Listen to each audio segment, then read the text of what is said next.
Bonjour!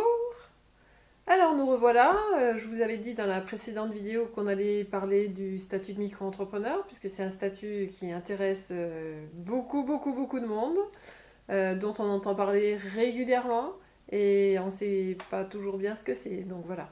Alors on avait fait la comparaison la fois dernière entre les entreprises individuelles et les sociétés, donc je vous rappelle juste que le micro-entrepreneur, c'est une entreprise individuelle, et une entreprise individuelle, c'est la personne qui est l'entreprise.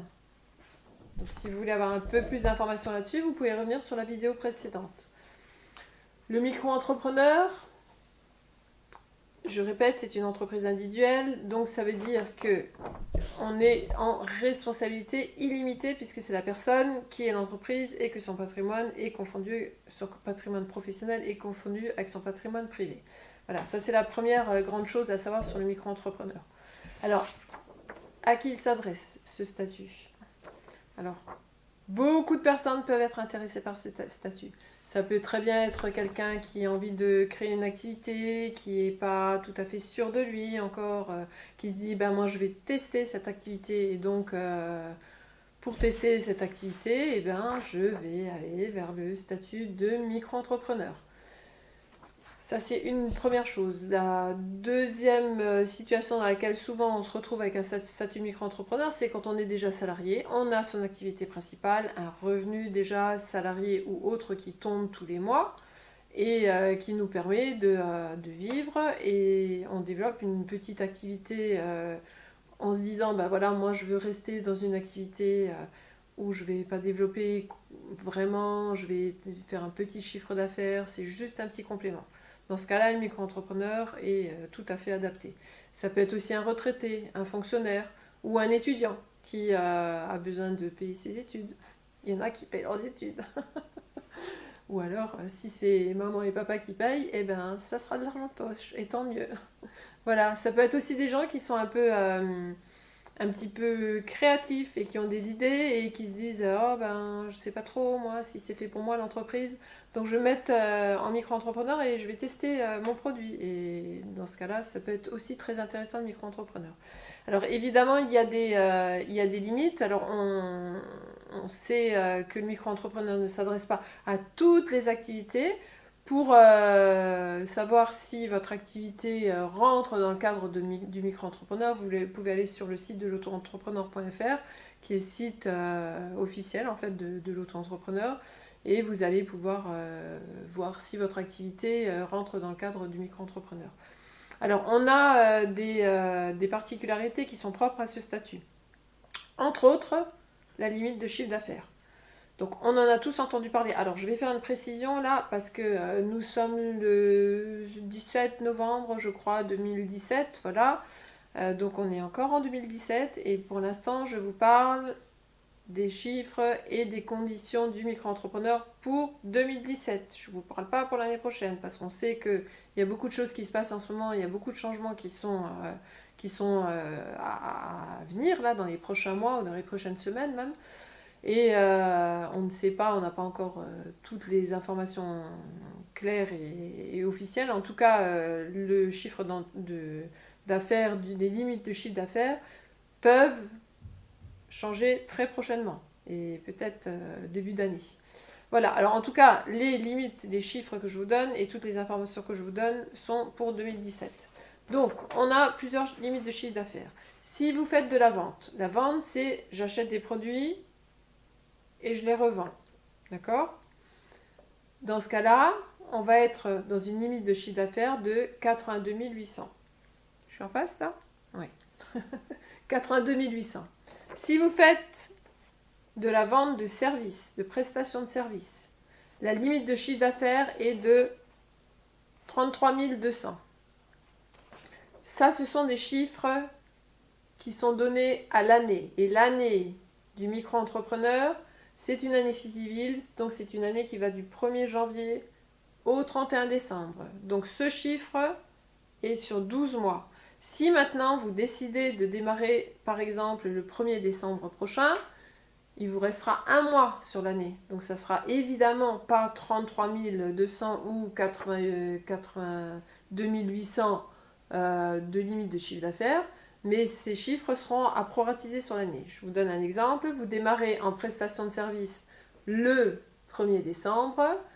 Vous aurez droit de faire comme chiffre pour cette année 33 200, divisé par 12, multiplié par un mois. D'accord? Ça, c'est votre chiffre pour la première année.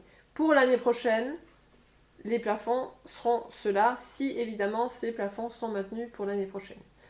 C'est pour ça que je vous ai marqué que ces chiffres sont à proratiser.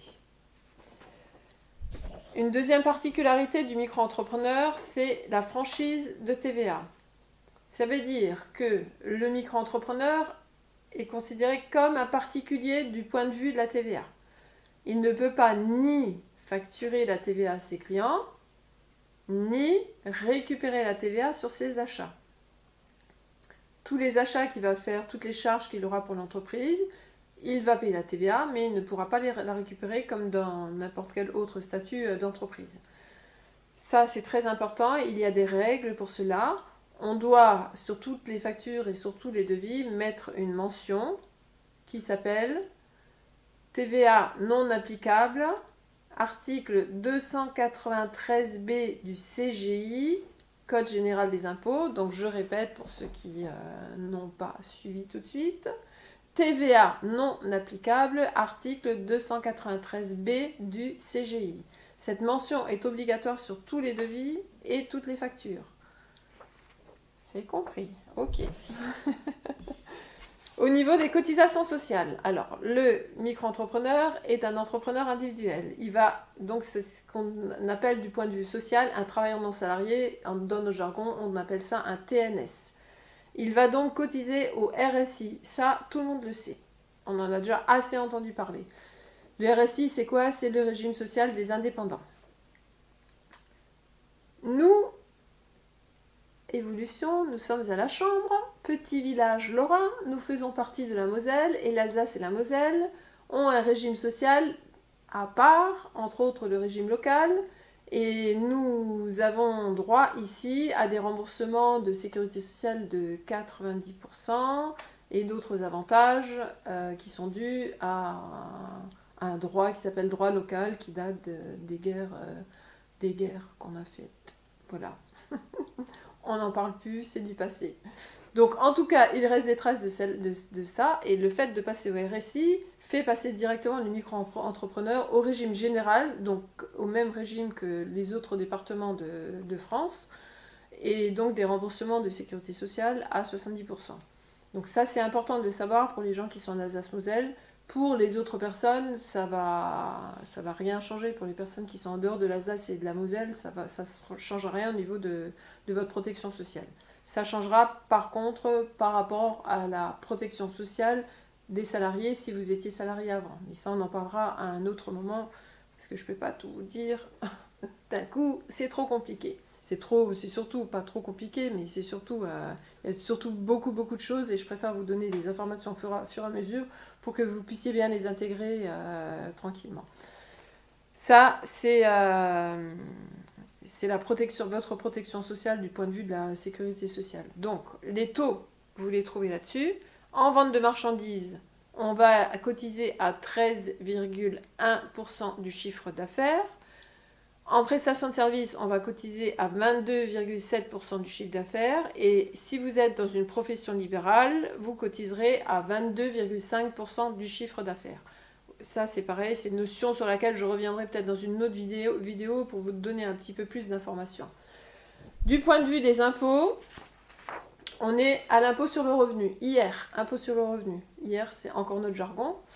Voilà, alors vous avez, en tant que micro-entrepreneur, vous avez deux possibilités de cotisation de l'impôt, de paiement de l'impôt. C'est soit vous déclarez votre chiffre d'affaires sur votre déclaration de revenus comme tous les autres revenus de votre foyer. Dans ce cas-là, je ne peux pas vous dire combien vous allez payer parce que ça dépendra des autres revenus de votre foyer et de la composition de votre foyer fiscal, du nombre de parts. Et vous avez une deuxième possibilité, c'est ce qu'on appelle le versement libératoire de l'impôt. Alors, c'est quoi cette petite bête? Alors ça, c'est une option qu'on fait quand on crée son entreprise. Quand on fait son document de création d'entreprise, on a une petite case à cocher ou non en fonction de ce qu'on a choisi. Option pour le versement libératoire de l'impôt, je coche. Si je coche, je vais payer mon impôt en même temps que mon RSI, en même temps que mes charges RSI. Voilà, donc ça c'est pareil, c'est une notion sur laquelle on pourra revenir un peu plus tard. Si vous avez des questions, vous pouvez les poser dans les commentaires. Je vous répondrai. Si vous avez des suggestions pour les prochaines vidéos, n'hésitez surtout pas. Donnez-moi vos besoins. On mettra des petites vidéos en place en fonction de vos besoins. On pourra répondre à d'autres questions. J'ai fait le tour, en gros, vite fait, du micro-entrepreneur. Il y a évidemment beaucoup plus de choses que ça à dire. Là, je vous laisse déjà avec les informations de base. Je vous souhaite à tous une très bonne journée et beaucoup de bonheur dans vos entreprises. À bientôt!